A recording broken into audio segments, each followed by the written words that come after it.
Nascent industry जो शुरू में अभी विकास भी नहीं हुआ उनको प्रोटेक्ट देने के लिए इन्फेंट इंडस्ट्री आर्गूमेंट बनाया गया है, जो उस कंपटीशन से उसमें स्टैब्लिश रहने में मदद करेगा। Employment generation protectionist policies can safe guard domestic jobs, वो डोमेस्टिक जॉब्स को भी सेफ गार्ड करती हैं, जो लिमिट करती हैं फॉरेन कंपटीशन को और लोकल प्रोडक्शन को बढ़ावा देने का काम करती है। अगला नॉन टैरिफ बैरियर के बारे में। नॉन टैरिफ बैरियर वो ट्रेड रिस्ट्रिक्शन है जिसमें टैरिफ इन्वॉल्व नहीं होता, परंतु इसमें कुछ जैसे quota, import licence, standard, subsidies, ये सभी क्या करती हैं, ये जो क्वांटिटी ऑफ गुड ट्रेडेड है या क्रिएट किए जाते हैं उसमें ऑब्स्टिकल पैदा करती हैं, प्रॉब्लम पैदा करती है, जिससे ट्रेड उन देशों के साथ थोड़ा लिमिट में रहे। हम अपने डोमेस्टिक प्रोडक्शन को नॉन टैरिफ बैरियर से भी हम अपने सुरक्षित रखते हैं।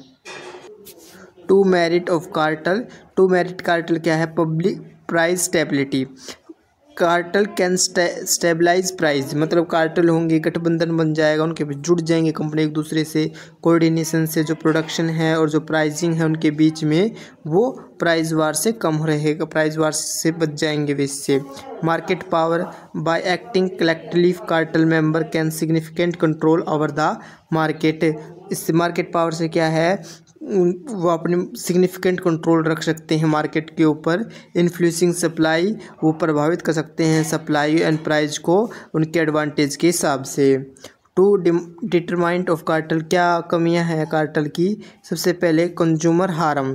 कार्टेल क्या करेगा? हायर प्राइस को लीड करेगा, जिससे जो लिमिटेड चॉइस हो जाएगी कंज्यूमर की और उससे कंपटीशन भी कम देखने को मिलेगा, जिससे हार्म होगा कंज्यूमर को, उनको नुकसान देना होगा।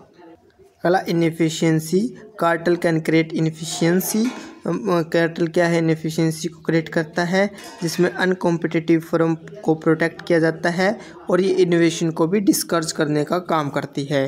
रंकेल ड्राफ्ट क्या है? रंकेल ड्राफ्ट जो आर्थर रंकेल के बाद नाम आया, इसने प्रपोजल किया था यूरुग्वे राउंड के अंतर्गत गेट नेविगेशन, मतलब जनरल जो ट्रेड है उसके ऊपर। It is the lead foundation establish the world trade organisation. इसने वर्ल्ड ट्रेड ऑर्गेनाइजेशन को स्टैब्लिश करने का काम किया इसके थ्रू, और ट्रेड लिबरलाइजेशन में और कॉम्प्रहेंसिव प्रपोजिंग को जोड़ा गया। तो यही रंकेल ड्राफ्ट था।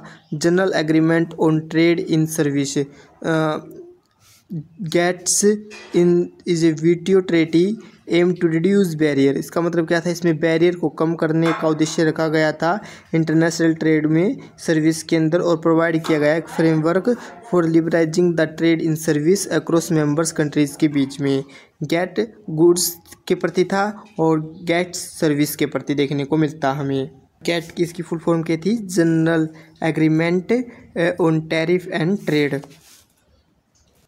एक्सपोर्ट प्रमोशन इसमें इन्वॉल्व होती है वे पॉलिसी और वे मेजर जो कंट्री के द्वारा ली जाती हैं अपनी डोमेस्टिक इंडस्ट्रीज़ को इनकरेज करने में और एक्सपोर्ट गुड एंड सर्विस को बढ़ावा देने में, बाय इंक्रीजिंग फॉरेन एक्सचेंज। जिससे क्या होगा?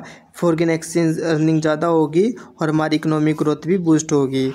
इंपोर्ट सब्स्टिट्यूशन का मतलब है कि एक ऐसी पॉलिसी जिसमें हम डोमेस्टिक प्रोडक्शन को इंक्रीज उत्साह दिया जाता है, बढ़ावा देते हैं गुड्स, और हम क्या करते हैं इंपोर्ट्स जो हम मंगवा रहे हैं उसमें हम डोमेस्टिक गुड्स से रिप्लेस करने का काम करते हैं। इससे जो हमारी डिपेंडेंसी है फॉरेन गुड्स के ऊपर वो कम हो जाती है, और इससे हमारी कंट्री की जो इंडस्ट्रियल बेस है उसको इम्प्रूव हो जाती है, वो सुधार देखने को मिलता है। Thanks for